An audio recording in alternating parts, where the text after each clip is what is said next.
chers concitoyens, chers amis journalistes, mesdames et messieurs, permettez-moi d'abord de vous remercier pour le temps que vous avez pris pour venir jusqu'ici à Yopougon en répondant à mon invitation. Je me nomme, comme il a dit, exactement Toba Pedanigo Bonaventure. J'ai 57 ans et j'aurai bientôt 58 à partir du 31 juillet. Je suis originaire de l'ouest de la Côte d'Ivoire. J'ai exercé pendant 28 ans le métier de courtier en assurance. Notre pays, alors qu'il continue de tâtonner à la recherche de son prestige passé, à la recherche de la réconciliation nationale et d'une paix véritable des cœurs, la Côte d'Ivoire a de nombreux rendez-vous dans moins de 8 mois avec une importante élection. C'est l'élection présidentielle d'octobre 2015. 22 années après la disparition du feu l'homme d'État, Félix Houphouët-Boigny, la Côte d'Ivoire et les Ivoiriens se sont installés dans le déni, c'est-à-dire dans la négation de la réalité. En effet, voici plus de 2 décennies que la Côte d'Ivoire et les Ivoiriens refusent de s'attaquer à leurs vrais problèmes qui freinent la marche harmonieuse de notre nation, alors que nous reconnaissons tous l'existence de ces difficultés. Non seulement nous nous réfugions dans l'utopie ou dans les histoires mythifiées, mais nous cultivons aussi des idées fausses pour justifier le statu quo et éviter la réforme que tous savent désormais indispensable, mais non personne ne veut assumer la responsabilité. Ce déni a contaminé tous les aspects de la vie nationale, sa vie politique, sa vie économique, sa vie sociale, sa vie médiatique et même sa laïcité. D'abord, ce déni se calme dans la mise en scène festive sous les régimes successifs pour masquer les failles béantes d'une société ivoirienne réellement désunie et éclatée en ethnie, en clan, en communauté, en région, qui ne se voit plus en vérité comme des concitoyens d'un seul pays ayant un avenir commun. Or, une maison divisée contre elle-même ne peut tenir ni prospérer. Ensuite, loin de favoriser la concorde civile nationale et l'épanouissement des concitoyens de tous bords, ce déni nourrit depuis 22 ans l'anxiété et le ressentiment chez les populations. C'est le lieu de noter que le ressentiment crée toujours des oppositions entre les individus et les communautés.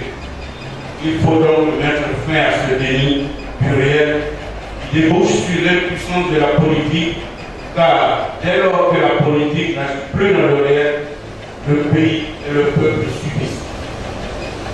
S'agissant de la vie politique, la Côte d'Ivoire et les Ivoiriens ont le devoir de se réconcilier, compte tenu des conditions des élections de 1995, de 2000, de 2010, pendant lesquelles les classes dirigeantes avaient totalement ignoré les signaux d'alerte et choisi de trahir le pays en privilégiant les tactiques électoralistes sur les intérêts supérieurs de la nation. Faute de courage politique, la Côte d'Ivoire n'a pas su mettre à profit les cycles électoraux ci-dessus pour faire la vérité sur les questions de fond qui fâchent les non encore solutionnés. Ce que les élections successives ont éludé depuis 1995, le débat public de 2015 doit le porter. La Côte d'Ivoire et les Ivoiriens doivent cesser de sous-estimer ou de contourner nos pièges d'achoppement. Nous devons les nommer, les étudier, puis les régler. Solutionner les questions de fond qui fâchent, c'est notre première urgence nationale, qu'il convient de traiter sans faiblesse, de résoudre obligatoirement, afin de donner une réelle chance à une réconciliation nationale effective, préalable à la paix, qui, selon l'ordre d'État Houphouët-Boigny personnel, n'est pas un vain mot, mais un comportement. Je nomme urgence nationale, ce qui menace encore notre pays dans sa dignité et dans sa cohésion.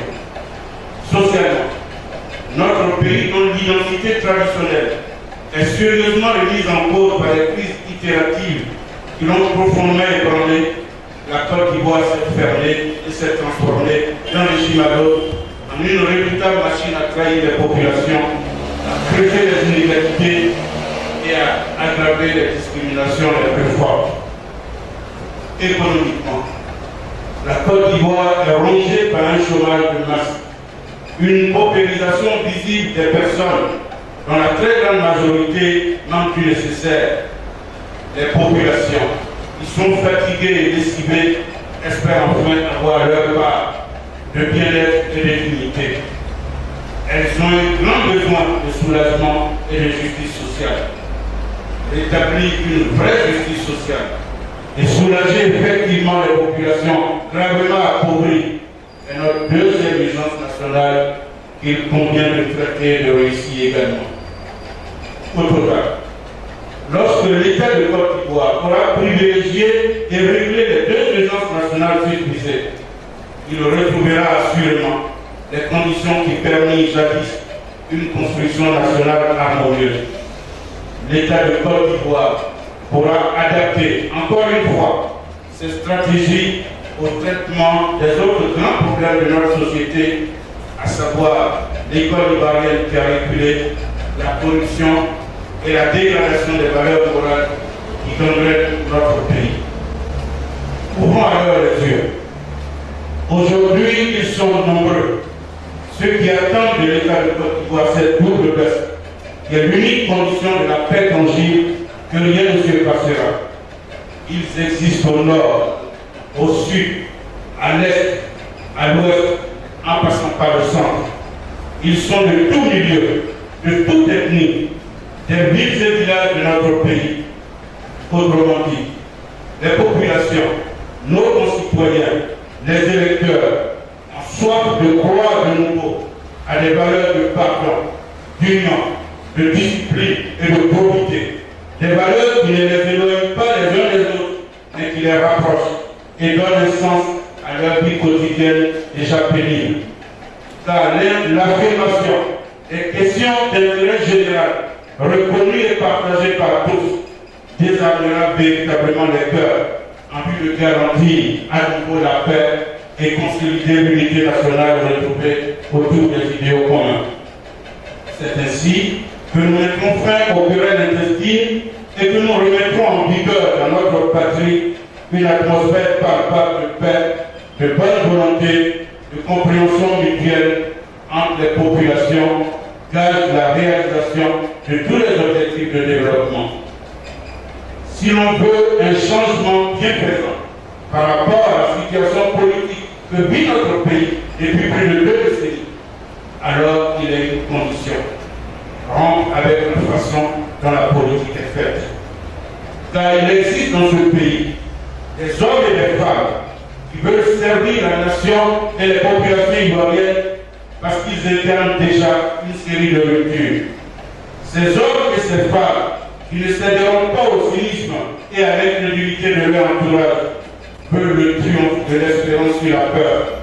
Ils veulent agir sur l'état réel de notre société et celui des communautés qui la composent passionnément, changer la société ivoirienne et la réformer avec rage, puis déplacer les lignes millimètre après millimètre. J'ai décidé de faire partie de ces hommes et de ces femmes pour créer l'élan nécessaire, l'esprit nouveau que le temps à venir exige. 22 années ont passé en vain, transformant les nécessités du pays en urgence hôpital. C'est pour cela que le tenant de Gombo, sur la terre de Yopougon, la plus grande commune de notre pays, j'annonce ma candidature pour la présidence de la Côte d'Ivoire.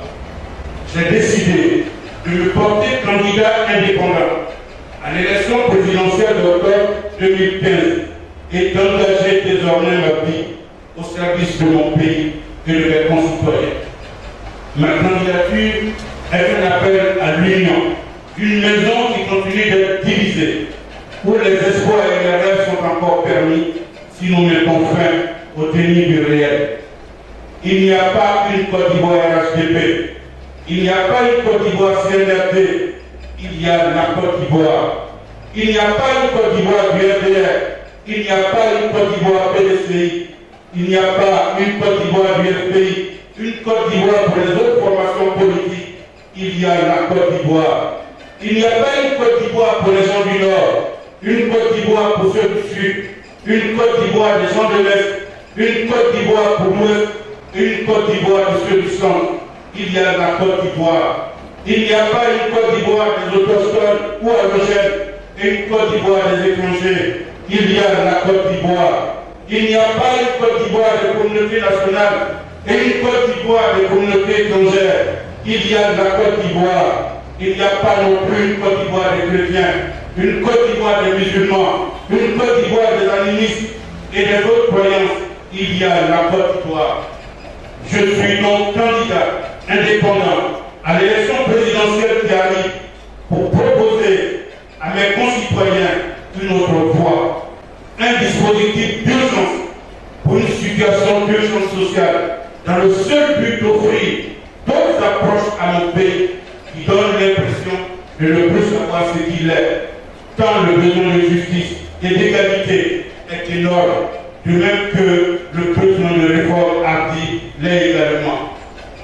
Ma candidature à l'élection présidentielle d'octobre prochain vise à introduire désormais dans notre pays, la Côte d'Ivoire, la notion de responsabilité politique que l'ancien Premier ministre français, M. Lionel Jospin, définit ainsi, et je cite, la responsabilité politique, c'est le parti de ce qu'on a voulu faire, de ce qu'on a proposé aux populations, et de considérer qu'on a un devoir de le mettre en œuvre et d'en rendre compte. Bien avant M. Jospin, un autre homme politique français, Pierre Mendès France, amoureusement républicain, a lui aussi posé le postulat suivant, et je cite, l'élément fondamental du système démocratique, c'est la vérité. La démocratie repose à tout moment sur l'exposé des problèmes réels d'une nation. Les engagements pris par les personnes qui se proposent de devenir des responsables et le mandat par le pays à ces personnes pour l'exécution de ces engagements. Citons, ce respect fondamental de la vérité n'existe pas, du même coup qu'il n'y a pas de démocratie.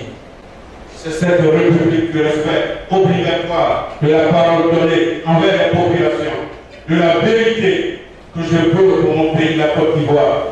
C'est pour réaliser un tel contrat aussi exigeant, fondamentalement irréalisable aujourd'hui par l'actuelle classe politique, que j'ai décidé de me porter en octobre prochain à la présidence de la Côte d'Ivoire. Je vous remercie. Que Dieu garde la Côte d'Ivoire et ses habitants. Bonne aventure.